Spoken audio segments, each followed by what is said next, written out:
కాంగ్రెస్ కథనోత్సాహం అంటూ చేయబోయే ఈ బస్సు యాత్రకి సంబంధించి ఎంతవరకు సక్సెస్ సాధిస్తుంది తెలంగాణలో తెలంగాణ ఇచ్చిన సెంటిమెంట్ ని ఎంతవరకు ప్రజల్లో ప్రూవ్ చేసుకుని ముందుకెళ్తుంది ఈ అంశానికి సంబంధించి మనతో మాట్లాడడానికి అనలిస్ట్ వీరయ్య గారు అదేవిధంగా బీజేపీ నుంచి ప్రకాష్ రెడ్డి గారు మనతో పాటు లైవ్ లో సిద్ధంగా ఉన్నారు. గుడ్ మార్నింగ్ అండి. Good morning. మార్నింగ్ అనాలిసిస్ కి స్వాగతం అండి. వీరయ్య గారు, ముందుగా మీతో స్టార్ట్ చేద్దాం. వీరయ్య గారు, కాంగ్రెస్ సంబంధించి ఎంతవరకు ఈ బస్సు యాత్రలు కానీ ఫ్రీ ఆఫర్స్ కానీ ప్రజల్లో ఇప్పుడు నిలుపుదల చేసుకొని తిరిగి పూర్వ వైభవాన్ని తీసుకురావటానికి పనిచేస్తుందంటారు? ఈరోజు తెలంగాణలో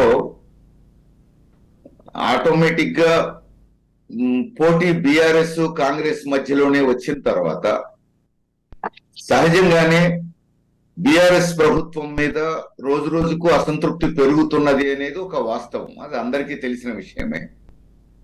ఆ అసంతృప్తి ప్రధాన పోటీదారుగా ఉన్నటువంటి కాంగ్రెస్ వైపు ఎన్కాష్ అవ్వడానికి అవకాశాలు సహజంగా ఎక్కువ ఉంటాయి. దానికి తోడు పక్క రాష్ట్రమైన కర్ణాటకలో కాంగ్రెస్ గెలిచిన తర్వాత కాంగ్రెస్ లో ఒక పెద్ద ఊపు వచ్చింది, మనం చూసాం. సహజంగానే పక్క రాష్ట్రం తెలంగాణ అనేక రాష్ట్రాల మీద ప్రభావం ఉంది, తెలంగాణలో కూడా ప్రజల మీద దాని ప్రభావం ఉంది. కాంగ్రెస్ పొందుకుంటోంది అనే ఒక ప్రభావం తెలంగాణ ప్రజల మీద కూడా ఉంది. దానికి తోడు కాంగ్రెస్ అంతర్గతంగా ఉన్నటువంటి కుమ్ములాటల్ని ఈ కర్ణాటక ఎన్నికల్లో వచ్చినటువంటి విజయం తర్వాత మనం గెలవడం ముఖ్యం, ఈ అంతర్గత కుమ్ములాటలతో ఉంటే వచ్చే అవకాశాన్ని మనమే కాలదన్నుకున్న వాళ్ళం అవుతాం అనేటువంటి ఆలోచనతో తాత్కాలికంగానే అయినా సర్దుబాట్లు చేసుకున్నట్టు కనపడతా ఉంది. అందువల్ల రోజువారీ కుమ్ములాటలు, కాంగ్రెస్ సహజ స్వభావంగా కనబడేటువంటి కుమ్ములాటలు ఇప్పుడు అంతగా కనబడకపోవటం, బీఆర్ఎస్ మీద ఉన్నటువంటి వ్యతిరేకత సహజంగానే ప్రధాన పోటీదారుగా కాంగ్రెస్ సొమ్ము చేసుకోగలిగేటువంటి అవకాశాలు మెరుగవటం, అట్లానే మైనారిటీస్ జనరల్ గా డిసైడింగ్ ఫ్యాక్టర్ అయ్యే అవకాశం ఉంటుంది ఈ రెండింటి మధ్యనే పోటీ అయినప్పుడు. అలాంటి మైనారిటీస్ ఇప్పటిదాకా బీఆర్ఎస్ అంతా తన వైపే ఉన్నారు అని చెప్పేసి అనుకుంటోంది. కానీ మైనస్ ఎంఐఎం పోటీ చేసే స్థానాలు మినహాయిస్తే మిగతా చోట్ల మైనారిటీస్ ఎంఐఎం చెప్పిన వాళ్ళకే వేయడానికి కానీ బీఆర్ఎస్ తో ఉండడానికి కానీ ఏ మేరకు సిద్ధంగా ఉన్నారనేది ఇప్పుడు అనేక చోట్ల అనుమానాలు కలుగుతా ఉన్నాయి. మైనారిటీస్ లో ఎంఐఎం పోటీ చేసే ప్లేసులు మినహాయిస్తే మిగతా చోట్ల కాంగ్రెస్ వైపు షిఫ్ట్ అవుతున్నట్టుగా కూడా కొంత కనబడతా ఉంది మనకి. అందుకని ఇవన్నీ చూస్తున్నప్పుడు సహజంగానే కాంగ్రెస్ కు అవకాశాలు మెరుగుపడేటువంటి అవకాశం ఉంటుంది. ఇప్పుడు మరి సంక్షేమ పథకాలు ఏ మేరకు మేలు చేస్తాయి అన్నప్పుడు సంక్షేమ పథకాలు అటు బీఆర్ఎస్ ప్రకటిస్తోంది, ఇటు కాంగ్రెస్ ప్రకటిస్తోంది. అందువల్ల ఎవరి ప్రత్యేకతగా కూడా ఏమీ లేవు. గతంలో కూడా ఒకప్పుడు ఎన్టీ రామారావు ప్రత్యేకత, తర్వాత రాజశేఖర రెడ్డి ప్రత్యేకత, ఇక ఇప్పుడు అటు బీఆర్ఎస్ గుప్పిస్తోంది సంక్షేమ పథకాలు, ఇటు కాంగ్రెస్ కూడా గుప్పిస్తోంది. అందువల్ల ఫలానా పార్టీకే సంక్షేమ పథకాలు ప్రత్యేకం అని చెప్పలేము, కానీ బ్యాలెన్స్ చేసినాయి. నేను అనుకోవటం బీఆర్ఎస్ ఇస్తున్నటువంటి సంక్షేమ పథకాలకు కాంగ్రెస్ ఇచ్చినటువంటి ప్రకటించినటువంటి బ్యాలెన్స్ చేసినాయి. ఇప్పుడు బీఆర్ఎస్ అయితేనే చేస్తుంది అనే పరిస్థితి లేకుండా పోయింది. కాబట్టి మిగతా ఆస్పెక్ట్స్ డామినేట్ చేస్తాయి. అది బీఆర్ఎస్ మీద పెరుగుతున్నటువంటి వ్యతిరేకత, కాంగ్రెస్ మీద కొత్తగా పెరుగుతున్నటువంటి కాన్ఫిడెన్స్, ఇవన్నీ కూడా బ్యాలెన్స్ సహజంగా మొగ్గు కాంగ్రెస్ వైపు రావడానికి అవకాశాలు మెరుగవుతున్నాయి అనేది నాకు అనిపిస్తుంది. రైట్ వీరయ్య గారు, ఒకసారి మనం ప్రకాష్ రెడ్డి గారితో మాట్లాడే ప్రయత్నం చేద్దాం. ప్రకాష్ రెడ్డి గారు, చెప్పండి, కాంగ్రెస్ తన పని తాను చేసుకుంటూ ముందుకెళ్తుంది. ఈ క్రమంలో వచ్చే కొన్ని వాదనలు అయితే మనకి వినిపిస్తూ ఉన్నాయి. ఫస్ట్ నుంచి కూడా బీఆర్ఎస్ బీజేపీ ఒక్కటే, లోపభూయిష్టంగా అంతర్గత ఒప్పందం మీదే నడుస్తున్నాయి, వారిని ఈసారి నమ్మొద్దు, మాకు ఓటేయండి అంటూ కాంగ్రెస్ చెప్తూ ముందుకెళ్తోంది. దీనిపైన మీ అనాలిసిస్ ఏంటి? మేడం, ముందు పెద్దలు వీరయ్య గారికి నమస్కారం. నేను ఒక విషయం చాలా స్పష్టంగా చెప్పదలుచుకున్నాను మేడం. కాంగ్రెస్ ఈ రోజు బీఆర్ఎస్ మధ్యనే పోటీ ఉంటుంది. ఈ యొక్క నినాదం, ఈ యొక్క వాదం, ఈ యొక్క అభిప్రాయంతో నేను ఏకీభవించట్లేదు. నేను దీన్ని తప్పు అంటున్నా. ఈరోజు తెలంగాణ రాష్ట్రంలో ఖచ్చితంగా ప్రముఖ పోటీ ఉంది. అందులో బీజేపీ ఈరోజు చాలా ముందంజలో ఉంది. ఎన్ని వాగ్దానాలు చేసినా, ఎన్ని సంక్షేమ పథకాల అమలు గురించి మాట్లాడినా, ఎంత సంక్షేమ పథకాలు ప్రకటించినా బీజేపీ పాలిత లేదా కాంగ్రెస్ పాలిత లేదా మిగతా దేశంలో కాంగ్రెస్ పరిపాలించినప్పుడు కూడా లేదా ఈ తెలంగాణ ఉమ్మడి ఆంధ్రప్రదేశ్ లో కాంగ్రెస్ పరిపాలించినప్పుడు కూడా వాళ్ళ యొక్క పని విధానం, వాళ్ళ యొక్క తీరును, వాళ్ళ యొక్క అమలు చేసేటువంటి పద్ధతిని ప్రజలు ఆలోచిస్తుంటారు. తప్పకుండా ఈరోజు ఈ 10 సంవత్సరాల కాలంలో కొత్తగా ఎన్రోల్ ఓటర్స్ కి కొత్త అవగాహన తక్కువ నిండొచ్చు, అంటే అవగాహన లేదు కూడా తక్కువ నిండొచ్చు. కానీ గతంలో అవినీతి కుంభకోణాల్లో పూర్తిగా కూరుకుపోయి ప్రజల చిత్కారానికి గురై దేశంలోని అన్ని రాష్ట్రాల్లో ఒక్కొక్క రాష్ట్రం అధికారాన్ని కోల్పోతూ తమ యొక్క రాజకీయ వైఫల్యాలను మూటగట్టుకుంటూ మొన్న కర్ణాటకలో వాళ్ళు చేసినటువంటి ఎక్స్ప్లాయిటేషన్ సంక్షేమ పథకాలనే కానీ పూర్తిగా దేశాన్ని లేదా రాష్ట్రాన్ని మత ప్రాతిపదికన ఈ రోజున పూర్తిగా చీల్చిచెండ విభజన చేసి మేము ఇస్లాం మత మద్దతుదారులకు పూర్తిగా సహకరిస్తామని చెప్పి ఒక రకంగా ఇస్లాం అంటే ఆ ఓట్లను వాళ్ళు పోలరైజ్ చేసుకున్నటువంటి పరిణామ క్రమంలో మొన్న కర్ణాటకలో గెలిచింది. దాన్ని సంక్షేమ పథకాలతోనే గెలిచినటువంటి దానికి ఒక కొత్త కోణం ఇచ్చి సంక్షేమ పథకాలు ఇస్తే బీజేపీ ఓట్లు బాగా తగ్గాలి, అక్కడ పర్సెంటేజ్ ఆఫ్ ఓట్లు ఏం తగ్గలే. పర్సెంటేజ్ ఆఫ్ ఓట్లు బీజేపీ కర్ణాటకలో 2018లో ఎన్ని వచ్చినాయో 2022 కూడా అన్నీ వచ్చినాయి, 23 కూడా అన్నీ వచ్చినాయి. కాబట్టి పర్సెంటేజ్ ఆఫ్ ఓట్స్ పెరిగిండాలి కాంగ్రెస్ కు. పెరిగిన ఎక్కడి నుంచి అంటే ఇంకొక కోణంలో జేడీఎస్ కు రావాల్సిన ఓట్లు, జేడీఎస్ కు వచ్చిన ఓట్లు లేదా బీజేపీని వ్యతిరేక ఖచ్చితంగా ఓడించాలనేటువంటి ఓట్లు ఎంతమంది చెప్పినట్టు మైనారిటీల ఓట్లు డిసైడింగ్ ఫ్యాక్టర్ అయితే ఎస్ మైనారిటీల ఓట్లు కాంగ్రెస్ పార్టీకి బీఆర్ఎస్ పార్టీకి మధ్యలో ఊగిసలాడతాయని అని అనుకుంటున్నటువంటి ఈ పరిస్థితులలో ఎంఐఎం పార్టీ అటు కాంగ్రెస్ పార్టీకి మద్దతు ఇస్తుంది, ఇటు బీజేపీ బీఆర్ఎస్ కూడా మద్దతు ఇస్తుంది.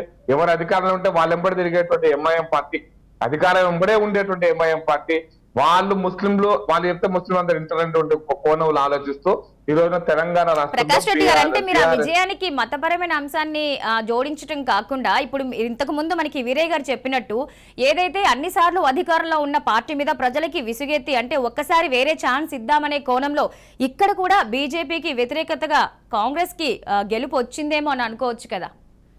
ఎందుకంటే మీరన్నట్టుగా మేము మైనార్టీ వాళ్ళకి సహకరిస్తామని అంటే ప్రతి పార్టీ కూడా మేము ప్రతి వర్గానికి సహకరిస్తామని చెప్తుంది, సంక్షేమ పథకాలను అమలు చేస్తామని చెప్తుంది. తీరా అధికారంలోకి వచ్చాక ఎంతవరకు చేస్తుంది అనేది మనము స్టాటిస్టిక్స్ ని బట్టి చూడాల్సి వస్తుంది.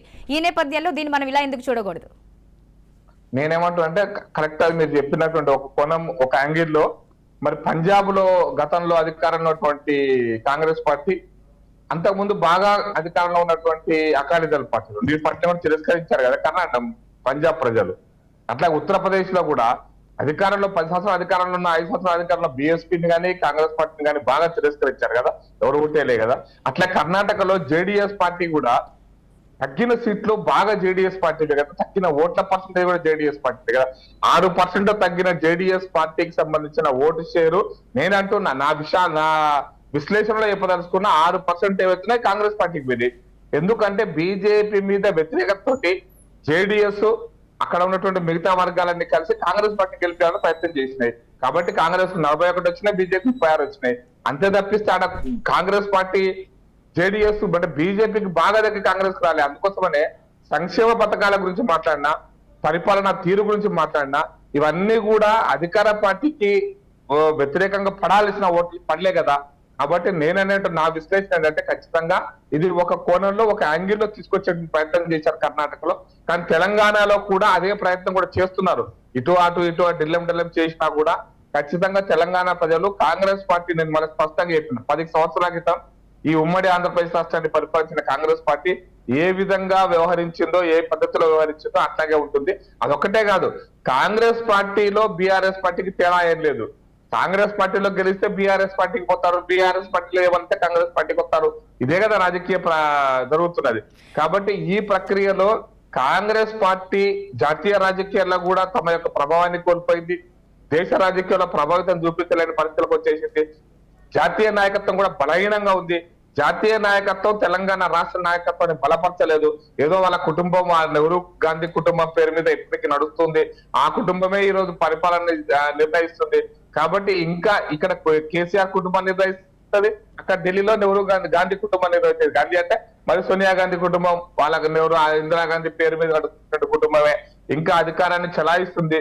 మన్మోహన్ సింగ్ ప్రధానమంత్రి ఉన్నా, ఇంకొకరు ప్రధానమంత్రి ఉన్నా, మల్లికార్జున ఖార్గే గారు అధ్యక్షుడున్నా, రాహుల్ గాంధీ నడిపిస్తున్నాడు. ప్రియాంక గాంధీ నడిపిస్తుంది, సోనియా గాంధీ నడిపిస్తుంది. కాబట్టి ఈ రకమైనటువంటి నియంతృత్వ కుటుంబ పాలనలో ప్రజలు యాక్సెప్ట్ చేయరు. ప్రజలు ప్రజాస్వామ్యాన్ని కోరుకుంటారు. అది రాజకీయ ప్రజాస్వామ్యాన్ని, ఆర్థిక ప్రజాస్వామ్యాన్ని, అన్ని రకాల ప్రజాస్వామ్యాన్ని కోరుకుంటారు. ప్రజాస్వామ్యాన్ని కోరుకునే వాళ్ళు బీజేపీ కోటేస్తున్నారు. బీజేపీ అధికారంలోకి వస్తుంది. సో ప్రకాష్ గారు, ఫైనల్ గా అంటే ఇక్కడ తెలంగాణలో ప్రధాన ప్రతిపక్షం కేవలం బీజేపీ మాత్రమే అనేది మీ ఒపీనియన్. ఒకసారి వీరయ్య గారితో మాట్లాడారు. నేను కాంగ్రెస్ అయినా కమ్యూనిస్టులు అయినా బీజేపీ తక్కువ చేసి చూపించే ప్రయత్నం చేస్తారు. కానీ ప్రజలు చాలా తెలివి కల వాళ్ళు. ప్రజలు ఖచ్చితంగా మా వైపు చూస్తున్నారు, మా కోటేస్తారు 100%. సో వీరయ్య గారు, మీరన్నట్టుగా అంటే బీఆర్ఎస్ అధికారంలోకి వచ్చిన తర్వాత 2 సార్లు అధికారాన్ని చేజెక్కించుకుంది. ఇప్పటి వరకు అసలు ప్రతిపక్షం గట్టిగా నోరు విప్పే పరిస్థితిని లేకుండా తెలంగాణలో చేసుకున్నట్టుగా మనకు కనిపిస్తోంది. ఎవరైనా కూడా అంటే ప్రభుత్వానికి నిజంగానే ప్రతిపక్షం లేకుండా చేస్తోందంటే ఒక థింగ్, సక్సెస్ఫుల్ గా ప్రభుత్వాన్ని రన్ చేయటం, అందరికీ అన్ని రకాల సౌకర్యాలు అన్ని కల్పించడం. కానీ ఇక్కడ ఎంతో కొంత వ్యతిరేకత అయితే కనిపిస్తోంది, అన్ని రకాల లోటుపాట్లు కనిపిస్తున్నాయి. బట్ దాన్ని స్ట్రాంగ్ గా వినిపించే వాయిస్ ప్రతిపక్షానికి ఎందుకు లేకుండా పోతుందంటారు? కాంగ్రెస్ కానీ, బీజేపీ కానీ, లేదంటే మరేదైనా కూడా ఎక్కడ ప్రశ్నిస్తున్నాయి? ఇప్పుడు అటు జాతీయ స్థాయిలో బీజేపీ ప్రతిపక్షాన్ని సహించగలిగే స్థితిలో లేదు.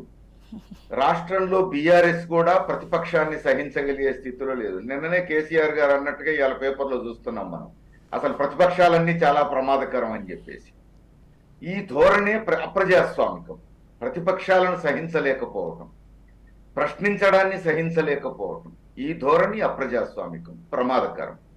అయితే ఇప్పుడు ప్రకాష్ రెడ్డి గారు ఒక మాట చెప్పారు, కాంగ్రెస్ అవినీతి అని. కాంగ్రెస్ అవినీతి, బీజేపీ అవినీతి రెండు ఈక్వల్ గా ఉన్నాయి. ఇవాళ మనం చూసాం, కాంగ్రెస్ కేంద్రంలో అధికారంలో ఉన్నప్పుడు బొగ్గు కుంభకోణం, స్పెక్ట్రమ్ కుంభకోణం వస్తే, ఇప్పుడు మోడీ గారు అధికారంలోకి వచ్చిన తర్వాత అవినీతిని చట్టబద్ధం చేశాడు. బహుశా ప్రపంచంలో ఇంకెక్కడ ఉందో లేదో నాకు తెలియదు, భారతదేశంలో మాత్రం అవినీతిని చట్టబద్ధం చేసిన మొదటి ప్రధానమంత్రి నరేంద్ర మోడీ గారు. అందుకని ఇక ఇప్పుడు అంతా చట్టబద్ధంగానే అందుతా ఉంటే ఇంకా అవినీతి అనే పేరు దానికి రాదు కదా. కాంగ్రెస్ ను మించిపోయింది కదా అవినీతిలో. అందుకని అక్కడ కూడా ఒకళ్ళను మించిన ఒకళ్ళు అనేది కనపడతా ఉంది జాతీయ స్థాయి. అందుకని బీజేపీ గొప్ప ఏమి లేదు, బీజేపీ కాంగ్రెస్ ను మించిపోయింది అనేది కనపడతా ఉంది. పోనీ ఎవరు గెలిచినా కాంగ్రెస్ లోకి పోతారు లేదా బీఆర్ఎస్ లోకి పోతారు కదా అనేటువంటి మాట వచ్చింది. ఇప్పుడు బీజేపీ నుంచి బీఆర్ఎస్ లోకి వస్తున్నారు, కాంగ్రెస్ నుంచి బీఆర్ఎస్ లోకి వస్తున్నారు, కాంగ్రెస్ నుంచి బీజేపీలోకి వస్తున్నారు. మన రాష్ట్రంలోనే చూస్తున్నాం కదా. అందువల్ల బీజేపీ స్వభావంలో కూడా కొన్ని మార్పులు వస్తున్నాయి. కాంగ్రెస్ కు బీజేపీకి తేడా లేదు అనేటువంటి వాతావరణం వస్తుంది. అయితే తెలంగాణకు సంబంధించి ఇప్పుడు వస్తున్నటువంటి మార్పు, ఇప్పుడు కర్ణాటకతో పోల్చినప్పుడు ఒకటి కరెక్ట్. కర్ణాటకలో ఏం జరిగింది, బీజేపీ ఏమాత్రం మళ్ళా గెలిచినా ప్రమాదకరమని భావించిన జనం, బీజేపీని ఓడించాలనుకుంటున్నటువంటి జనం బీజేపీకి వ్యతిరేకంగా చీలిపోదలుచుకోలేదు. అందుకే అవసరమైతే జేడీఎస్ కి అప్పటిదాకా ఓటేస్తున్న జనం జేడీఎస్ ను కూడా పక్కన పెట్టి కాంగ్రెస్ కు పోలరైజ్ అయ్యారు.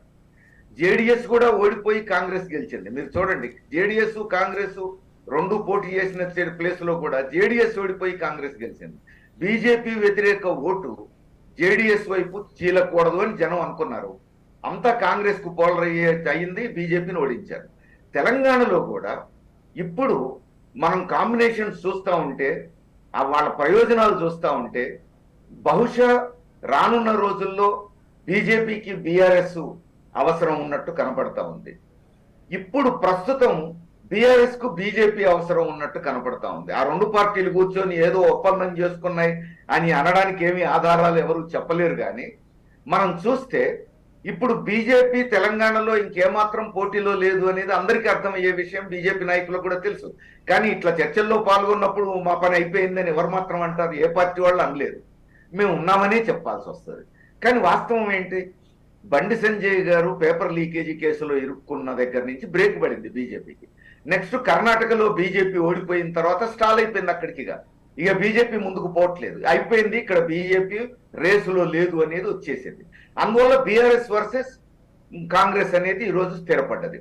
ఇప్పుడు బీఆర్ఎస్ గెలవాలి అని బీజేపీ అనుకుంటోందని నేను అనుకుంటున్నాను. ఎందుకంటే బీఆర్ఎస్ ఓడిపోతే కాంగ్రెస్ తెలంగాణలో గెలిస్తే దీని ప్రభావం నెక్స్ట్ పార్లమెంట్ ఎన్నికల్లో ఉంటుంది. పార్లమెంట్ ఎన్నికల్లో కూడా మొత్తం కాంగ్రెస్ గెలిస్తే ఆల్ ఇండియాలో నరేంద్ర మోడీకి వ్యతిరేకంగా స్ట్రైట్ అవే అపోజిట్ సీట్లు అవుతాయి. అది అట్లా కాకుండా ఇప్పుడు కాంగ్రెస్ ఓట్లు తగ్గించి బీఆర్ఎస్ గెలిచేటట్టు చేసుకుంటే రేపు పార్లమెంట్ మీద కూడా దాని ప్రభావం పడి బీఆర్ఎస్ కొన్ని సీట్లు గెలుచుకుంటే బేరం ఆడుకోవచ్చు బీఆర్ఎస్ తో. ఆల్ ఇండియాలో ఎన్డీఏ వైపురా మేము పలానా మంత్రి పదవి ఇస్తాం, లేకపోతే పలానా ఆర్థిక పరంగా కొన్ని లాభాలు చేకూర్చుతామని బేరం ఆడుకోవచ్చు. అందువల్ల కాంగ్రెస్ తో బేరం ఆడేది లేదు, స్ట్రైట్ అవే అపోనెంట్. అది బేరం ఆడుకోగలిగే అవకాశం బీఆర్ఎస్ తో ఉంది. అందుకని తెలంగాణలో ఇప్పుడు ఎన్ని సీట్లలో వీలైతే అన్ని సీట్లలో మేము బీఆర్ఎస్ మీద మేమే పోటీ చేస్తున్నామని చెప్పడం ద్వారా బీఆర్ఎస్ వ్యతిరేక ఓటు చీల్చి బీఆర్ఎస్ ని గెలిపించే ఎత్తుగడతో ఈరోజు బీజేపీ ఉన్నది అని అనిపిస్తోంది. బీఆర్ఎస్ కూడా ఈరోజు ఏమంటుంది, నేను ఎన్డీఏలో భాగం కాదు, ఇండియాలో భాగం కాదు అంటుంది.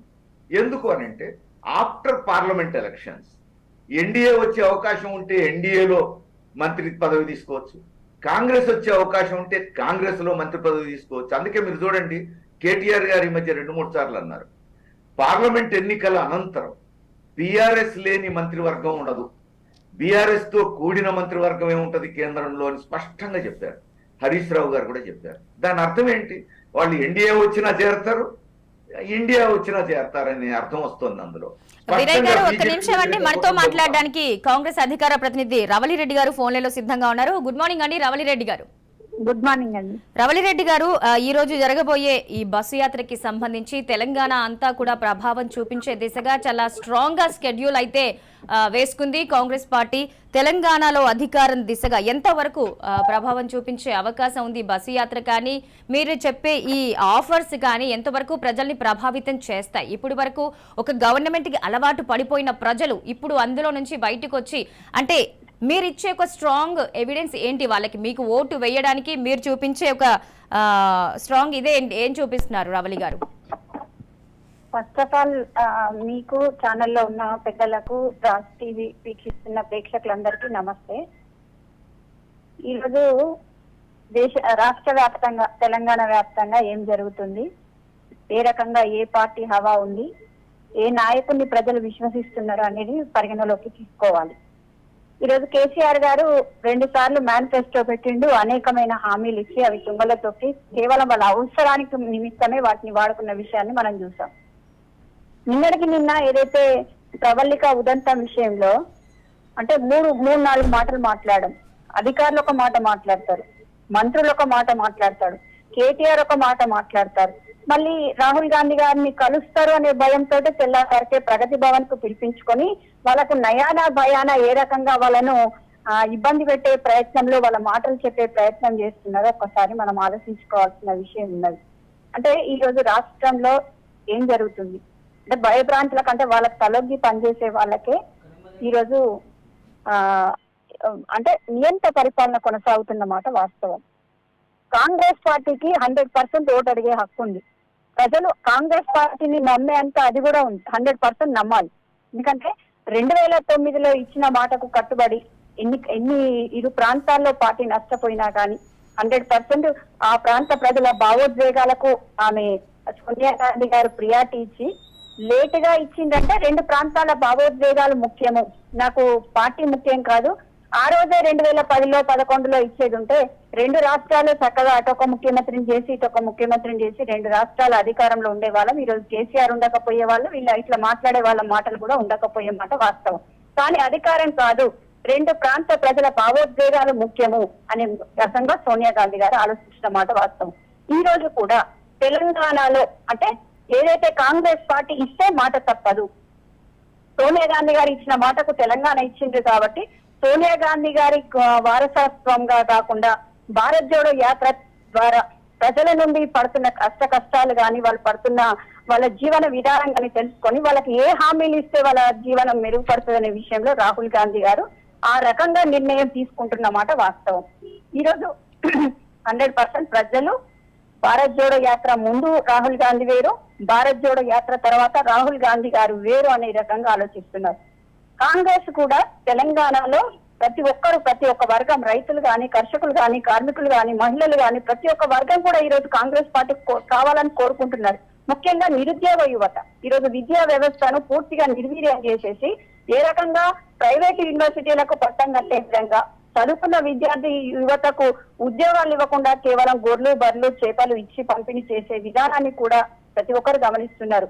డిఎస్సి వేయని విధానం కానీ, గ్రూప్ 1 గ్రూప్ 2 వేసి నోటిఫికేషన్లు వేసి దాన్ని విత్డ్రా చేసుకున్న విధానం కానీ, ఎన్నిసార్లు నోటిఫికేషన్లు తప్పుల తడకగా ఇచ్చిందో, ఎన్నిసార్లు నిరుద్యోగుల యొక్క మట్టి కొడుతున్నారనే మాట వాస్తవం.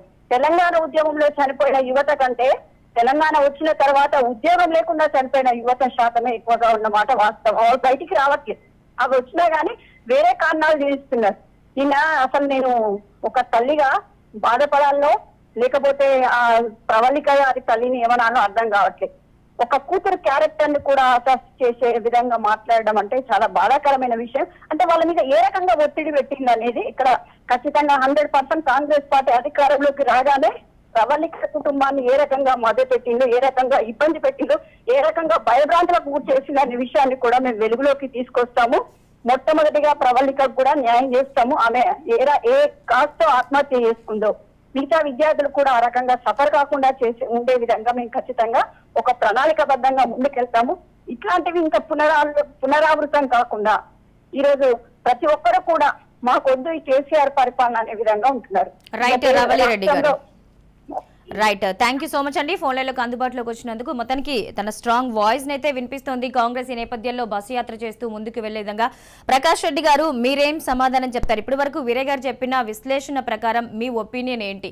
నిజంగానే అంతర్గతంగా మీ మధ్య ఉంది, సర్దుబాటు ఉంది లేదు అనే విషయం పక్కన పెట్టేస్తే నిజంగానే ఆ భయం ఉందా? కేంద్రంలో అధికారం కోల్పోతామనే భయం ఒకటి ఉందా? లేదంటే ఎందుకు మీరన్నట్టుగా ఒక పాయింట్ తీసుకుందాం, వీరే గారు చెప్పిన పాయింట్, ఒక ప్రశ్నించే గొంతుకని ఇది చేసినట్టుగా అపోనెంట్ అయితే ఇది చేయొచ్చు, కానీ పార్టీలో ఉన్న వ్యక్తినే అధ్యక్ష పదవిని మార్చడం కూడా ఒక రకంగా నెగిటివ్ ఇంపాక్ట్ ని ప్రజల్లోకి తీసుకెళ్ళినట్టు కాదంటారా? ముందు విజయ్ గారు పెద్దలు చెప్పినటువంటి ఒక అంశాన్ని నేను క్లారిటీ ఇస్తాను.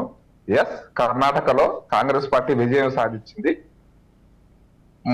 ఒక వర్గాన్ని తాయిలాలు ప్రకటించి ఈరోజు కర్ణాటక ప్రజలు అనుభవిస్తున్నారు కూడా. ఎట్లయితే ఈ రోజున ఇజ్రాయిల్లో హామాస్ చేసినటువంటి దాడిని, హామాస్ కు మద్దతు ఇచ్చేటువంటి దుర్మార్గపు రాజకీయ వ్యక్తులను కూడా ఈరోజు సపోర్ట్ చేసేటువంటి ఒక కుంభకోణం దేశంలో పరిస్థితి ఉంది. తీవ్రవాదం ఎంత తీవ్రవాదం అయినా సరే వాళ్ళు ఆ వర్గానికి వెళ్తే ఆ తీవ్రవాదం అనకూడదు, ఎందుకంటే ఆ వర్గం చాలా గొప్పది అనేటువంటి ఓటు బ్యాంక్ కోసం రాజకీయాలు చేస్తున్నారు. హామాస్ను కలుస్తున్నటువంటి హామాస్ సంబంధాలు ఉన్నటువంటి కొన్ని రాజకీయ పార్టీలను కూడా భారతదేశంలో సమర్థించేటువంటి స్థాయికి దిగజారినాయి కొన్ని పార్టీలు. ఈవెన్ కాంగ్రెస్ పార్టీ కూడా దిగజారింది. కమ్యూనిస్ట్ పార్టీ అయితే మొదటి నుంచి కూడా భారతదేశం యొక్క విభజనను సమర్థించినాయి, చిన్నాను సమర్థించినాయి. భారతదేశంలో ఈ రోజు అనేక సందర్భాలలో ఇటువంటి తీవ్రవాదం ఆ వర్గం చేసే తప్పే కాదు, ఇంకో మెజార్టీ వర్గం చేసే తప్పనేటువంటి భావనతో కమ్యూనిస్టు పార్టీలు పనిచేసినాయి.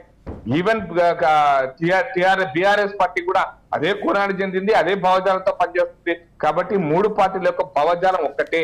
ఈ దేశం సర్వనాశనమైనా పర్వాలేదు, కానీ తీవ్రవాదం వచ్చినా పర్వాలేదు, తీవ్రవాద దేశాన్ని సర్వనాశనం పనిచేసినా పర్వాలేదు, కానీ మాకు మాత్రం ఓట్లు కావాలి, అధికారం కావాలి.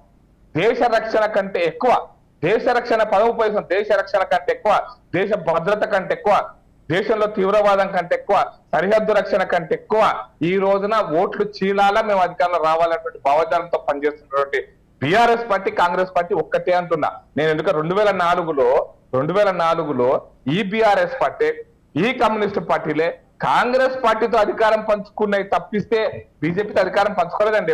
ఎప్పుడు పంచుకోలేదండి. మీరు అర్థం చేసుకోండి. 2004 కోసం చెప్పిన 2004-2014 మధ్య జరిగినటువంటి సంఘటనలను తెలంగాణ ప్రజలు, భారత ప్రజలు గుర్తు చేసుకుంటారని చెప్పాను నేను. 2004లో బీఆర్ఎస్, అప్పుడు టీఆర్ఎస్ పార్టీ కాంగ్రెస్ పార్టీ మంత్రివర్గంలో పనిచేసింది. తెలంగాణ రాష్ట్రంలో, అప్పుడు ఉమ్మడి ఆంధ్రప్రదేశ్ రాష్ట్రంలో, లేదా జాతీయ మన్మోహన్ సింగ్ ప్రభుత్వంలో కూడా కమ్యూనిస్టులు కూడా ఉన్నారు. కమ్యూనిస్టుల మద్దతుతోటే కాంగ్రెస్ పార్టీ అధికారంలోకి వచ్చింది. కాబట్టి నేను ఇంకొక పదం ఉపయోగిస్తాను. బెంగాల్ లాంటి రాష్ట్రాల్లో కూడా కమ్యూనిస్టు పార్టీ ఈ రోజు నామరూపాలు లేకుండా పోయినానికి కారణం ఏంటంటే బీజేపీ గుడ్డి వ్యతిరేకత, ఒక వర్గం మీద గుడ్డి మద్దతు. ఆ వర్గం ఈ దేశాన్ని సర్వనాశనం చేసినా పర్వాలేదు, ఒక 5 కోట్ల మందిని ఊతకోత కోసి పర్వాలేదు. ఈ దేశంలో 70 కోట్ల 100 కోట్ల హిందువులను నాశనం చేస్తామని చెప్పినటువంటి పార్టీతో అంతగాగేటువంటి ఎందుకు అంటే ఓట్ల పేరు మీద తమ అధికారంలోకి రావాలా, సంక్షేమం పేరు మీద ఒకటైతే ఈ మతం పేరు మీద ఇంకొక రాజకీయం, మతతత్వ రాజకీయాలు చేసేటువంటి పార్టీలు బీఆర్ఎస్, కాంగ్రెస్ లెఫ్ట్. అందుకోసం వాళ్ళ భావజాలం ఒకటే, వాళ్ళ ఆలోచనలు ఒకటే, వాళ్ళ విధానం ఒకటే, వాళ్ళ సిద్ధాంతం ఒకటే. కాబట్టి ఆ సిద్ధాంతంతో మేము ఎప్పుడు ఏకీభవించట్లేదు.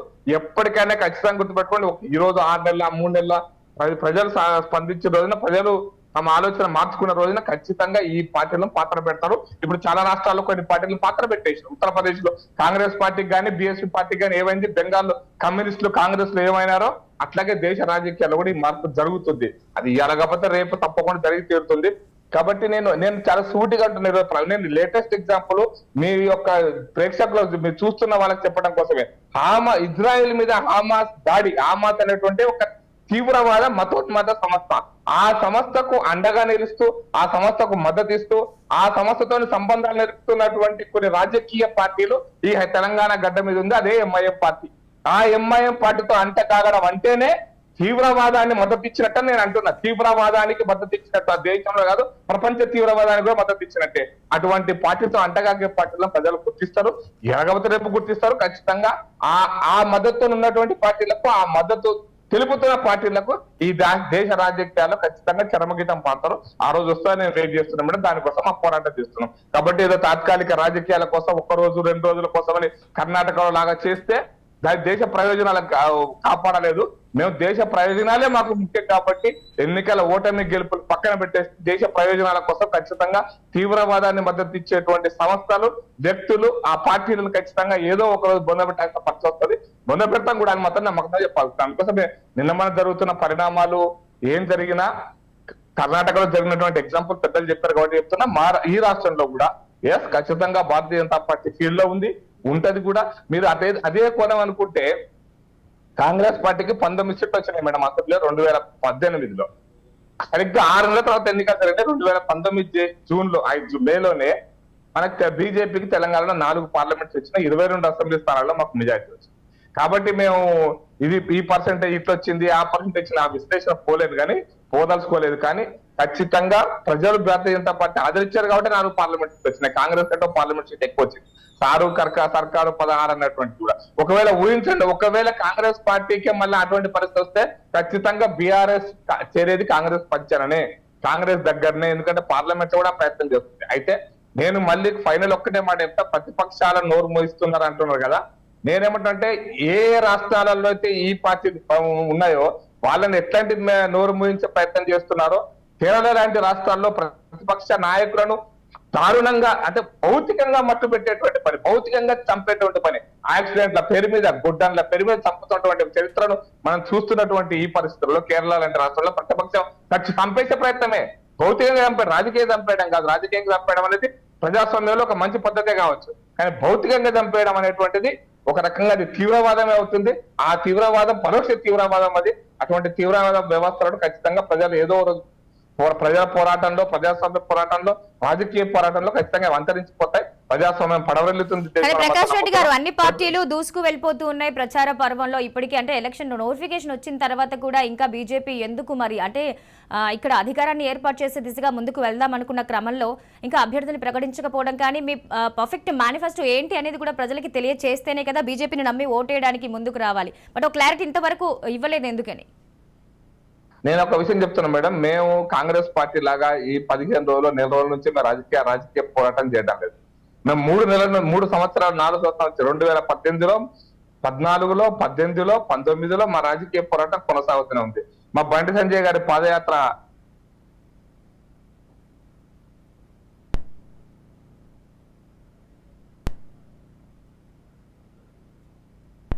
రైట్, వీరయ్య గారితో మాట్లాడే ప్రయత్నం చేద్దాం. అందుకోసం రాజకీయ ప్రక్రియ కనపడ్డది. మేము నిత్యం ప్రజల్లో ఉన్నాం.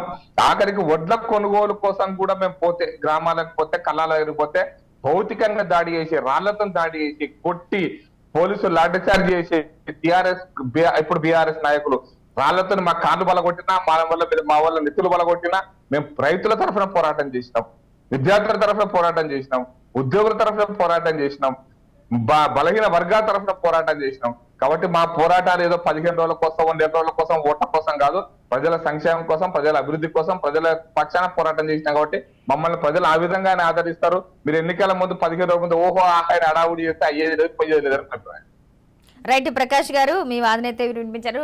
ఫైనల్ గా వీరయ్య గారు మీరేం చెప్తారు? అంటే ఏదైనా కూడా అధికారం దిశగా ముందుకు వెళ్లే క్రమమే తప్పితే అంటే ప్రజలకి ఉపయోగపడే విధానాలు అవలంబించడంలో అసలు ఏ పార్టీ ముందుందంటారు? ఇప్పుడు ఒకటి సమస్య ఏంటంటే బీజేపీకి సంబంధించినంత వరకు ఇప్పుడు మనం చూసాం, ప్రకాష్ రెడ్డి గారు మతం మతం మతం మతం చుట్టూ తిప్పారు. బీజేపీ బలహీనతే అక్కడ ఉంది. బీజేపీ ఇప్పుడు సంక్షేమ పథకాల మీద, ప్రజా సమస్యల మీద, ప్రజాస్వామ్యం మీద నమ్మకం లేదు బీజేపీకి. అందువల్ల మతాన్ని అడ్డం పెట్టుకొని ఓట్లు చీల్చడం ద్వారా గెలవాలనేటువంటి ఆలోచన తప్ప ఇంకొకటి లేదు. కానీ ఇప్పుడు తెలంగాణకు వచ్చేటప్పటికే మాత్రం కర్ణాటక లాగా తెలంగాణ ప్రజలు ఆలోచించే అవకాశం కనపడతా ఉంది. ఓట్లు చీలిపోతే మళ్ళా బీఆర్ఎస్ వస్తుంది, అందుకని ఓట్లు చీలొద్దు, బీఆర్ఎస్ ని వ్యతిరేకించే వాళ్ళందరూ కాంగ్రెస్ వైపు పడాలి అనేటువంటి ఆలోచనలు వస్తున్నట్టుగా మాత్రం కనబడతా ఉంది. బీజేపీనేమో సాధ్యమైనంత మేరకు ఆగి ఇట్నుంచి అట్నుంచి క్యాండిడేట్స్ ఎవరుంటారో చూసి ఓట్లు చీల్చడానికి అవసరమైన క్యాండిడేట్స్ ను ఫీల్డ్ చేసే ప్రయత్నాల్లో ఇప్పుడు బీజేపీ ఉంది. అందుకే తొందరపడి క్యాండిడేట్స్ ను ప్రకటించదలుచుకోలేదు. ఎట్లాగూ గెలవాలనుకోవట్లేదు కాబట్టి అంత అర్జెంట్ గా క్యాండిడేట్స్ ను ప్రకటించాల్సిన అవసరం కూడా లేదు. కాస్త ఎన్నికలు దగ్గర పడేదాకా చూసుకొని చీల్చగలిగే వాళ్ళు ఎవరు, సీట్ టు సీట్ ఓట్లు చీల్చి బీఆర్ఎస్ కు తోడ్పడగలిగే వాళ్ళు ఎవరు అనే కోణమే ఆలోచిస్తున్నట్టుగా కనపడతా ఉంది.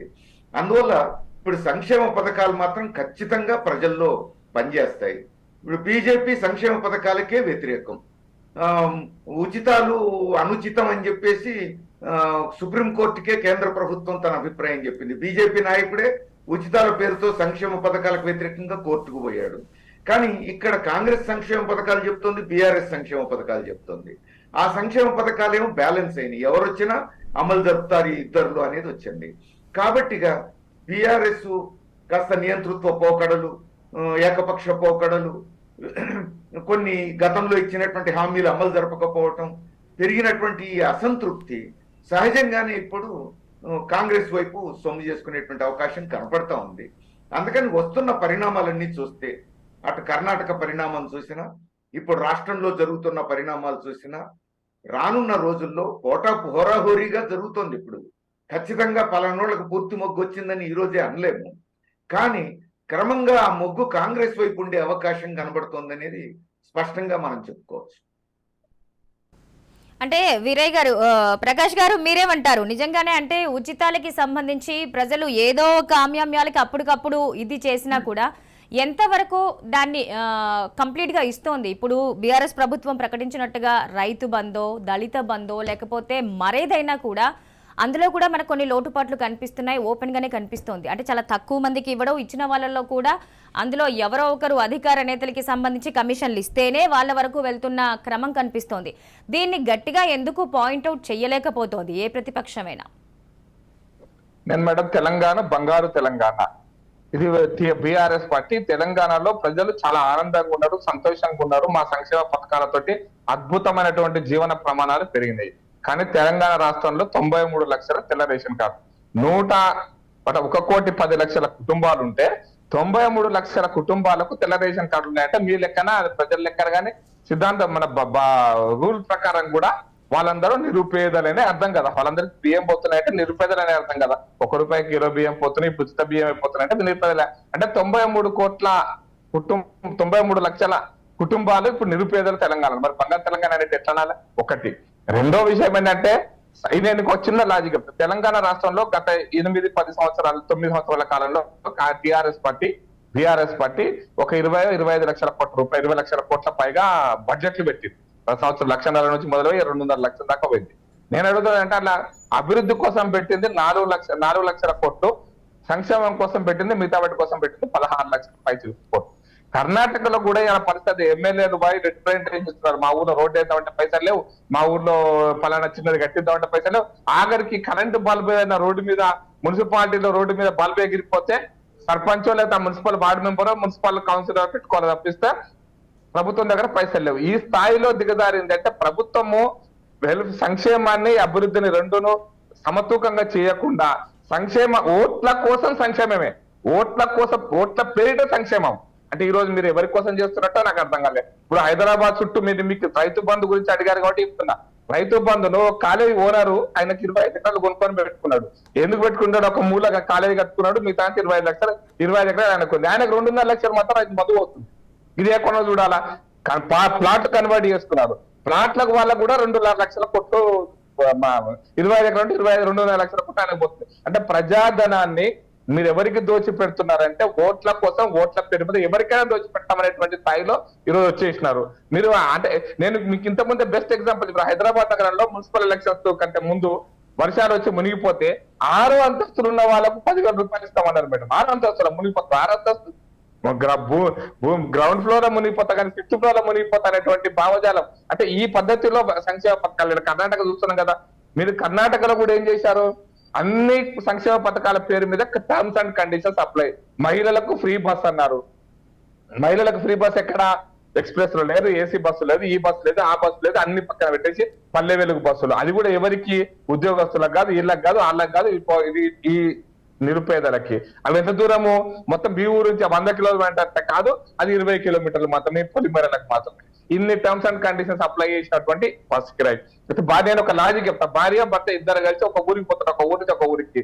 భర్త కిరాయి ఇదివరకు 20 రూపాయలు 40 రూపాయలు చేశారు, భార్యకు ఫ్రీ అన్నారు. ఇప్పుడు ఫ్రీ వచ్చిందా? కుటుంబానికి పైసలు పెట్టిపోయిందా? ఒకసారి ఆలోచించండి.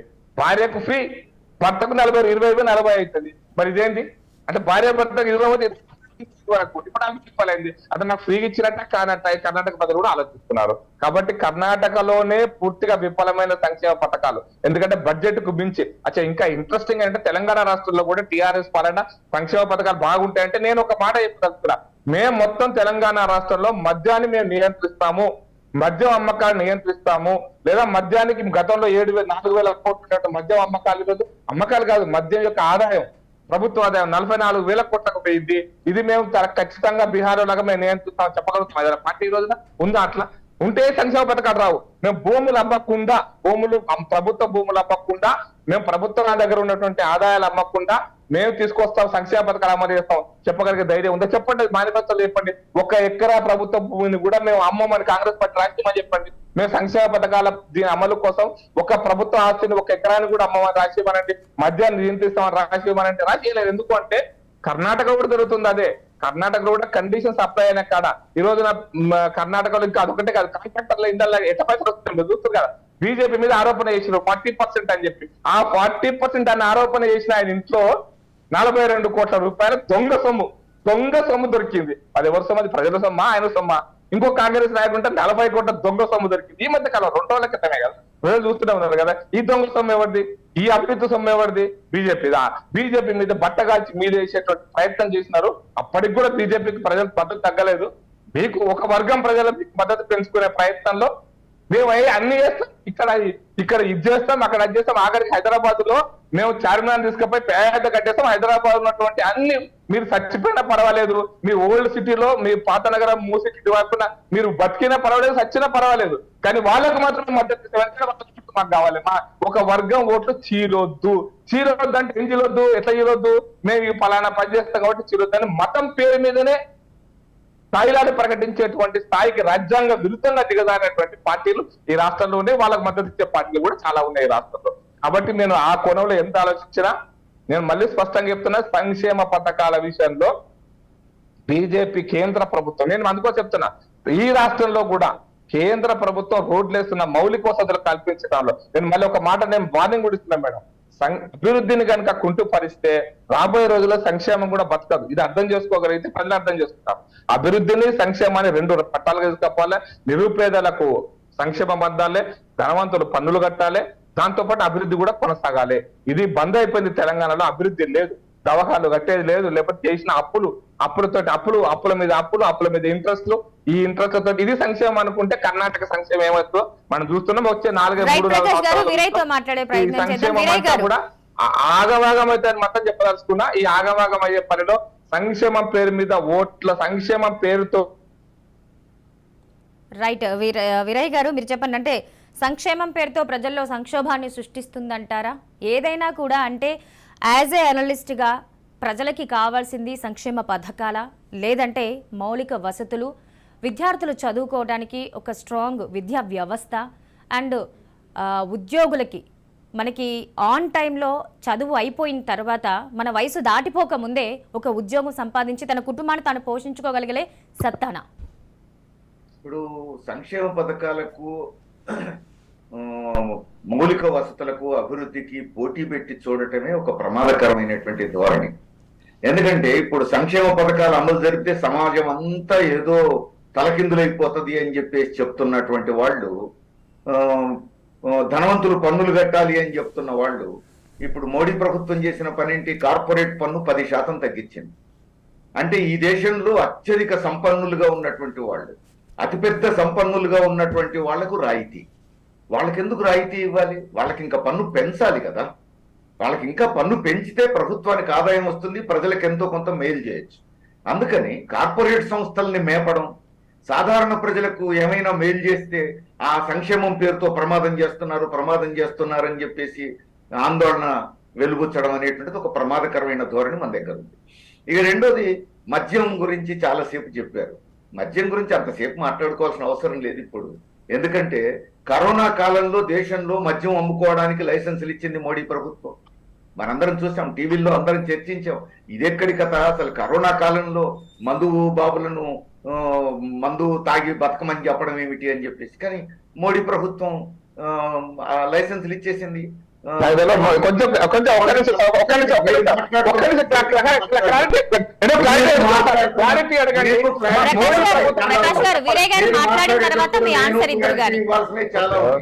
జోక్యం చేసుకోలేదు కదా. ఇప్పుడు కేంద్ర ప్రభుత్వం అవకాశం ఇవ్వగానే ఇక రాష్ట్ర ప్రభుత్వాలు పోటీలు పడ్డాయి. ఒక రాష్ట్రంతో ఒక రాష్ట్రం, ఒక రాష్ట్రం తర్వాత ఒక రాష్ట్రం పోటీలు పడి దాన్ని వాడుకున్నాయి. అందులో తెలంగాణ కూడా వాడుకుంది, మనం చూసాం మనం. అందుకని ఈ అనుమతి ఇవ్వడంలో బీజేపీ, వాడుకోవడంలో బీఆర్ఎస్ అప్పుడు కూడా చేసినాయి ఈ పనులు. అందుకని మద్యం విషయంలో అదేదో బీజేపీ పత్తిత్తులాగా ఉన్నది అని చెప్పేసి ఎవరు చెప్పగలిగే పరిస్థితి లేదు. జరిగిన పరిణామాలు మన కళ్ళ ముందు ఉంటాయి. అట్లనే సంక్షేమ పథకాలు కొన్ని దుర్వినియోగం అవుతున్న మాట నిజం. ఇప్పుడు ఉదాహరణకి తెలంగాణలో రైతు బంధు భూస్వాములకు ఇవ్వాల్సిన అవసరం ఏమిటి? వామపక్షాలు మొదటి నుంచి అంటుంది భూస్వాములకు ఇవ్వాల్సిన అవసరం ఏమిటి, కానీ ఇస్తున్నారు. దాన్నే ఉదాహరణ చెప్పారు. ఇప్పుడు రియల్ ఎస్టేట్ వాళ్ళకు కూడా అందుతున్నాయి. దాన్నే ఉదాహరణగా చెప్పారు ప్రకాష్ రెడ్డి గారు. అది కరెక్ట్. అట్లా తప్పుదారి పట్టొద్దు, దుర్వినియోగం కావద్దు. కానీ ఆ పని కేంద్ర ప్రభుత్వం కూడా చేస్తుంది. నేను చెప్పదలుచుకుంది అది. మోడీ ప్రభుత్వం కూడా చేస్తుంది. ఇప్పుడు కేంద్రం ప్రకటించేటువంటి వ్యవసాయ రుణాల్లో అత్యధిక భాగం ముంబై కేంద్రంలో ఉన్నటువంటి అంబానీకి అందుతున్నాయి. ముంబై నగరంలో వ్యవసాయం అంట. ఎవరు చేయాలి? ఆకాశంలో చేస్తున్నారో భూగర్భంలో చేస్తున్నారో మనకు తెలియదు. ముంబైలో ఉన్న అంబానీకి అత్యధిక వ్యవసాయ రుణాలు అందుతున్నాయండి. ఇది మోడీ ప్రభుత్వం ఇచ్చినటువంటి అవకాశం. అందుకని ఇలాంటి విషయాల్లో అటు మోడీ, ఇటు బీఆర్ఎస్, లేకపోతే కాంగ్రెస్ ఎవరు చేసినా తప్పే. వాటిని తప్పని అందాం. కానీ సంక్షేమ పథకాలని మనం ప్రశ్నించొద్దు. సంక్షేమ పథకాలు ఏమిటి? ఈరోజు తిండికి లేనోళ్ళు, పౌష్టికాహారం లేక బాలింతలు చనిపోతున్నటువంటి పరిస్థితి, పౌష్టికాహారం లేక పుట్టిన కొద్ది రోజుల్లోనే బాలబాలికలు చనిపోతున్నటువంటి, పసిబిడ్డలు చనిపోతున్న పరిస్థితి. మరి ఈ స్థితిలో వాళ్లకు కనీసం రేషన్ అందేటట్టు చూద్దాం. వాళ్ళకు కనీసం రైతులు ఆత్మహత్యలు చేసుకోకుండా వాళ్ళకు రైతు బంధు లేదా ఏదో పేరు పెట్టు, బీజేపీ ఇంకో పేరు పెట్టి వాళ్ళ రాష్ట్రంలో అమలు జరుపుకోవచ్చు, అభ్యంతరం ఏముంది.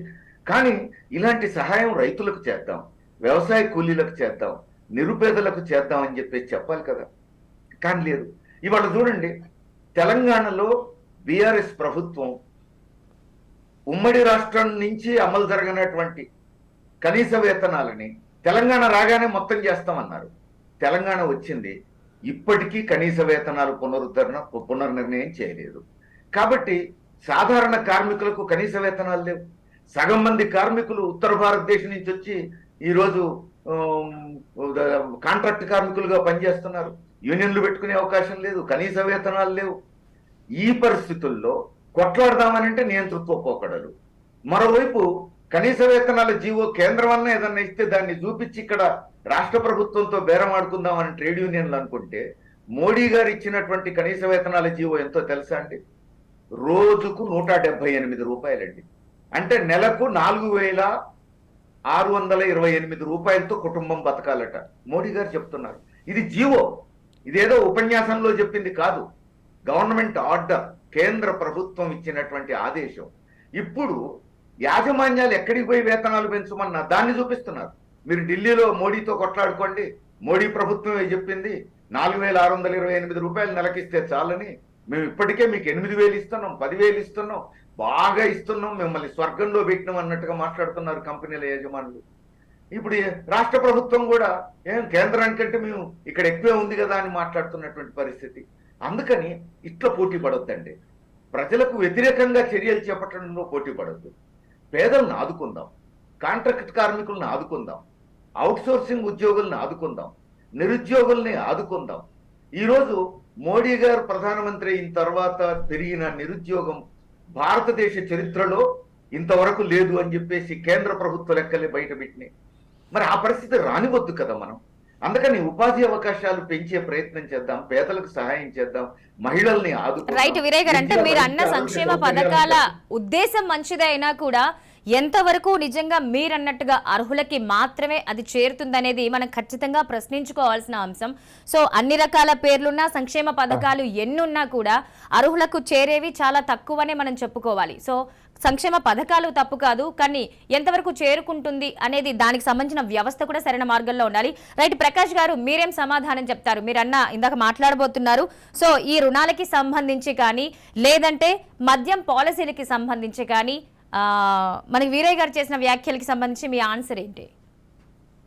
ముందు రుణాల గురించి మాట్లాడతాం మేడం. నేను చాలా స్పష్టంగా ఆదానికి అద్దెలే, అంబానీకి అద్దెలే ఈ రెండు మాటలు ప్రపంచ చరిత్రలో ఎప్పుడు కమ్యూనిస్టులు అంటూనే ఉంటారు, పెద్ద ఇష్యూ కాదు.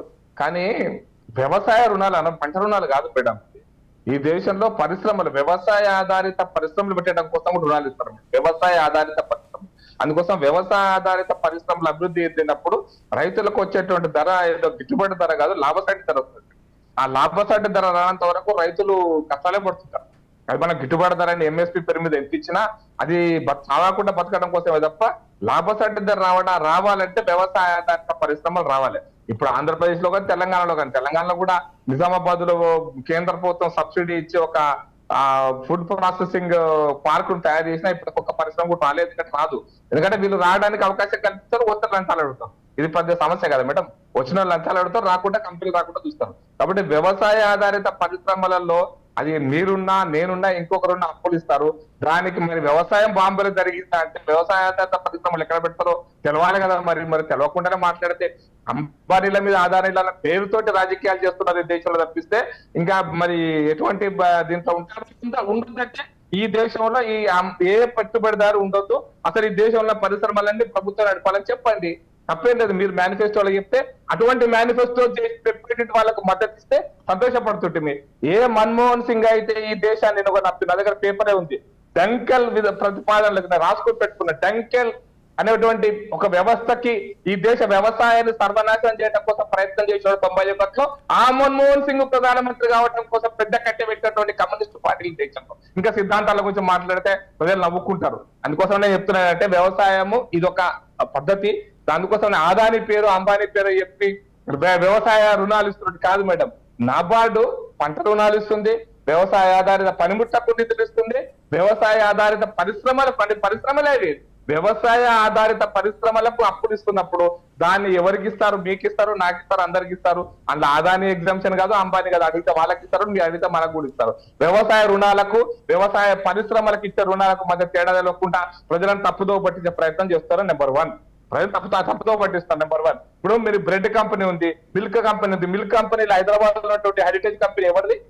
లేదా హైదరాబాద్ ఉన్నటువంటి జెర్సీ కంపెనీ ఎవరిది? అది ఏమైనా పేరు వాళ్ళదా లేదా రైతు సంఘాలదా రైతులదా? అది మరి ఏ కంపెనీలు మనం ప్రపంచంలో దిగుమతి చేసుకున్నటువంటి మిల్క్ ప్రొడ్యూస్ ఆస్ట్రేలియా నుంచి మిల్క్ తెచ్చుకుంటాం, ఇక్కడ నుంచి తెచ్చుకుంటాం. అవి కంపెనీలు అవి దేశంలో ఉన్నటువంటి పేద ప్రజల కంపెనీలా? మరి ఆ కంపెనీలో పాలన అవుతున్నాం మనం.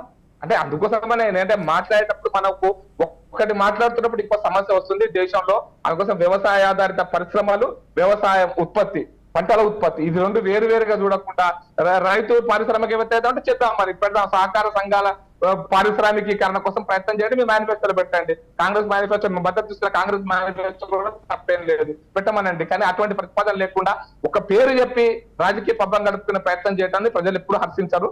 నేను చాలా స్పష్టంగా చెప్తున్నా. ఇప్పుడు సూపర్ మాల్స్ ఉన్నాయి, ఇప్పుడు నేను అది కూడా చెప్తాను. సూపర్ మార్కెట్, సూపర్ మాల్స్ ఈ దేశంలో అదేదో వాల్మార్ట్ లాంటి కంపెనీలను ఆహ్వానించినటువంటి మన్మోహన్ సింగ్ అప్పుడు మద్దతు ఇచ్చినటువంటి కమ్యూనిస్ట్ పార్టీలు ఈ దేశంలో. ఇక మరి ఎవరి గురించి మాట్లాడతాం? ప్రపంచంలో విదేశీ పెట్టుబడులు 70% పెరగాలి, చిల్లర వ్యాపారాల కాడ కిరాణా కొట్ల దగ్గర పెరగాలని ప్రయత్నం చేసినటువంటి కాంగ్రెస్ పార్టీ, దానికి మద్దతు ఇచ్చే దానికి కట్టబెట్టలు పెట్టే కమ్యూనిస్ట్ పార్టీలు. ప్రజలు అర్థం చేసుకుంటారు, ప్రజల చరిత్ర మేము కూడా చెప్తాము. రెండో పాయింట్ లిక్కర్ పాలసీ అన్నారు మధ్య అదంట. నాకు అర్థం కాలే, లిక్కర్ పాలసీ అనేది ఏ రాష్ట్రానికి ఆ రాష్ట్రానికి ఉంటుంది రాజ్యాంగంలో నాకు తెలిసినంత వరకు. మరి మోడీ ఎక్కడ లిక్కర్ పాలసీ తీసుకొచ్చిండో, మోడీ ఎక్కడ లిక్కర్ పాలసీని మార్చిండో, దేశంలో లిక్కర్ పాలసీని నియంత్రించేటువంటి అధికారం మోడీ ప్రభుత్వానికి ఎక్కడ ఉందో నాకు అర్థం కాలే. నాకు తెలిసినంత వరకు నేను పక్కా చెప్పగలుగుతా, లిక్కర్ అయితే మద్యం పాలసీ అనేది ఏ రాష్ట్రానికి ఆ రాష్ట్రం ఉంది, మద్యం ఆదాయం అనేది ఏ రాష్ట్రానికి ఆ రాష్ట్రం ఉంది. కేంద్ర ప్రభుత్వానికి మద్యం ఆదాయానికి ఏం సంబంధం లేదు, ఇది పక్కా. కానీ దాన్ని మరి ఇంకో రూపంలో ఎందుకు చూస్తున్నారో నాకు అర్థం కాలే. దాని మద్యం పెరిగింది, మద్యం మోడీ గారి కాలంలో ఇటువంటి పాట అని చెప్పడం వల్ల ప్రజలు అర్థం చేసుకుంటారు. ప్రజలు అర్థం చేసుకోవడానికి కోరుతున్నాం మేడం. ఇటువంటి తప్పుడు సమాచారాన్ని ప్రజలకు ఇవ్వడం ద్వారా అబద్ధాల తప్పుడు ప్రచారాన్ని ప్రజలు అర్థం చేసుకోవడానికి సమయం పట్టవచ్చు కాక. ఎందుకంటే నిజం ఇంటి ముందు ఇంట్లోకి వెళ్ళి బయటికి వెళ్ళకుండా అబద్ధం ఊరొద్దు వస్తా అంటారు. అంటే ఇట్లా అబద్ధాలను ప్రచారం చేసి అధికారంలోకి వచ్చిన కర్ణాటక కాంగ్రెస్ పార్టీ ఈరోజు అబద్ధాలు ఇట్లా కనబడుతున్నాయి. బట్టబయలైంది. తెలంగాణలో కూడా అది చూసి తెలంగాణ బతికించాలనుకుంటే తెలంగాణ ప్రజలకు తక్కువేం కాదు, అర్థం చేసుకుంటారు. అర్థం చేసుకున్నప్పుడు బట్టబయలవుతుంది. ఇక్కడ తెలంగాణ రాష్ట్రంలో కాంగ్రెస్ పార్టీకి ఉండదు. ఇక్కడ బీజేపీ బీఆర్ఎస్ మధ్య పోటాపోటీ ఉంది. బీజేపీ గెలుస్తుందని విశ్వసిస్తారు అన్నమాట. రైట్, థ్యాంక్ యూ అండి. మార్నింగ్ అనాలిసిస్ లో పార్టిసిపేట్ చేసినందుకు వీరయ్య గారు. చెప్పండి వీరయ్య గారు. లిక్కర్ పాలసీ ఏ రాష్ట్రానికి ఆ రాష్ట్రానికే ఉంటది అనేది కరెక్ట్. కానీ కరోనా కాలంలో దేశమంతా బ్యాన్ విధించింది కేంద్ర ప్రభుత్వం. కరోనా పోకముందే మీరు తెరుచుకోవచ్చు అని అనుమతించింది కేంద్ర ప్రభుత్వం. ఇది వాస్తవం. రైతు రుణాలు, వ్యవసాయ రుణాలు వేరు, వ్యవసాయ ఆధారిత పరిశ్రమల రుణాలు వేరనేది నిజం. కానీ మీరు బడ్జెట్ సందర్భంగా చూడండి, మరి మోడీ ప్రభుత్వం అన్నింటినీ వ్యవసాయ రుణాల కిందనే ఎందుకు చెప్పింది? ఈ రెండు క్లారిఫికేషన్స్ నేను మన్మోహన్ సింగ్ ప్రభుత్వం కూడా అదే చెప్పింది సార్. వేరే ప్రభుత్వం మన్మోహన్ సింగ్ అదే ప్రభుత్వం. అందుకే నేను అన్నాను, కాంగ్రెస్ కు బీజేపీ లేదు. మన్మోహన్ సింగ్ ప్రభుత్వాన్ని చేస్తున్నది, మన్మోహన్ సింగ్ బీజేపీ అదనంగా చేస్తున్నది ఏంటంటే మతం పేరు చెప్పి పబ్బం గడుపుకోవటం. బీజేపీ కాంగ్రెస్ కు వచ్చిన తేడా గక్కన్నే, ఏం తేడా లేదు. కాంగ్రెస్ చెప్పుల్లో కాలు పెట్టింది బీజేపీ. మన్మోహన్ సింగ్ అనేటువంటి ఒక అమెరికా పెట్టుబడిదారీ వ్యవస్థకు దాసోహం చెప్పులు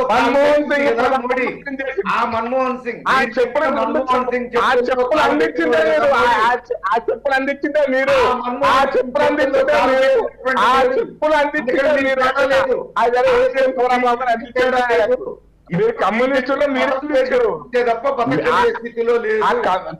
మతం పేరు మిగతా విషయాల్లో హిందువులను చంపితే కరెక్ట్ ఉండాలి, ముస్లింలు కరెక్ట్, ముస్లింల మతోన్మానం అయితే కరెక్ట్. మీ నిరుద్యోగం పెంచడంలో తేడా లేదు. అందుకోసం మన్మోహన్ సింగ్ ప్రధానమంత్రి చేసింది. సోనియా గాంధీ రేపు ఉంది. మీకు ఆత్మహత్యలో తేడా లేదు. రాహుల్ గాంధీ ఇప్పుడు పోతారు. ఎక్కడ తేడా ఉంది? కాంగ్రెస్ బీజేపీకి ఎక్కడ తేడా లేదు. అందుకో రాహుల్ గాంధీ ప్రధానమంత్రి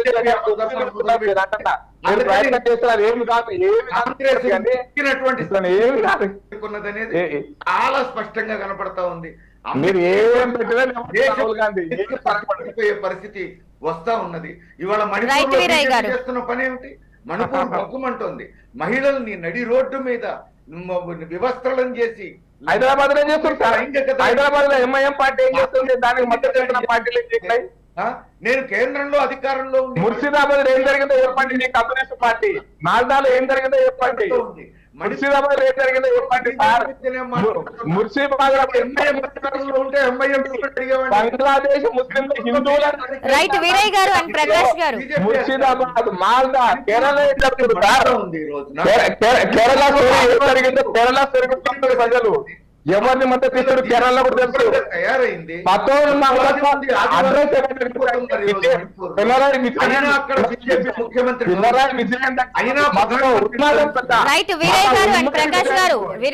ప్రకాష్ గారు అయిపోయిన విషయాలకి సంబంధించి ప్రతి దాని మీద అంటే చర్చ జరుగుతూ ఉంది కానీ రాబోయే కాలంలో ఇలాంటివి ఆపడానికి ఎలాంటి చర్యలు తీసుకుంటామనే ఒక స్ట్రాంగ్ వాయిస్ అయితే ఏ పార్టీ నుంచి అయితే ఎప్పుడు వినిపించదండి. Right, thank you so much Veeraiah garu and Prakash గారు మాతో పాటు మార్నింగ్ అనాలిసిస్ లో పార్టిసిపేట్ చేసినందుకు. మొత్తానికి ఇది రాజకీయ రణరంగం అయితే తలపిస్తోంది. ఎలక్షన్ కమిషన్ నోటిఫికేషన్ వచ్చినప్పటి నుంచి ప్రతి పార్టీ కూడా అన్ని సంక్షేమ పథకాలనే ఊదరగొడుతూ ప్రజల్లోకి వెళ్లే ప్రయత్నం చేస్తోంది. కానీ ఒక్క సంక్షేమ పథకమైనా కరెక్ట్ గా అమలు చేసే తరీకా ఒక్క పార్టీలో కూడా కనిపించట్లేదు. అట్ ద సేమ్ టైం సంక్షేమ పథకాలతో పాటు టైంకి ఉద్యోగాలు ఇచ్చే విధానంలోనే విద్యని కేజీ టు పీజీ ఉచిత విద్య అనేది ఏదైతే అమలు చేస్తుందో అలాంటప్పుడే మన కాళ్ళ మీద మనం నిలబడి కుటుంబాన్ని పోషించుకునే తరిగా ఒక వ్యక్తికి ఇచ్చినప్పుడు సంక్షేమ పథకాల అవసరము చాలా వరకు ఉండదు అనే విషయం అయితే తేటతెల్లమవుతోంది. మొత్తానికి బస్సు యాత్రకి సంబంధించి కాంగ్రెస్ ఏ విధమైన ప్రభావం చూపుతుంది అనేది చూడాలి. అంతర్గతంగా కాంగ్రెస్ లో ఉండే కుమ్మలాటల్ని ఇది ఎంతవరకు నివారించి ఏకతాటిపైకి వచ్చి ఒక యూనిటీగా ముందుకు వెళ్ళి మరి ఎలక్షన్లో తన మార్కు చూపిస్తుంది అనేది వేచి చూడాలి. సో మొత్తానికి ఇది ఇవాల్టి మార్నింగ్ అనాలిసిస్.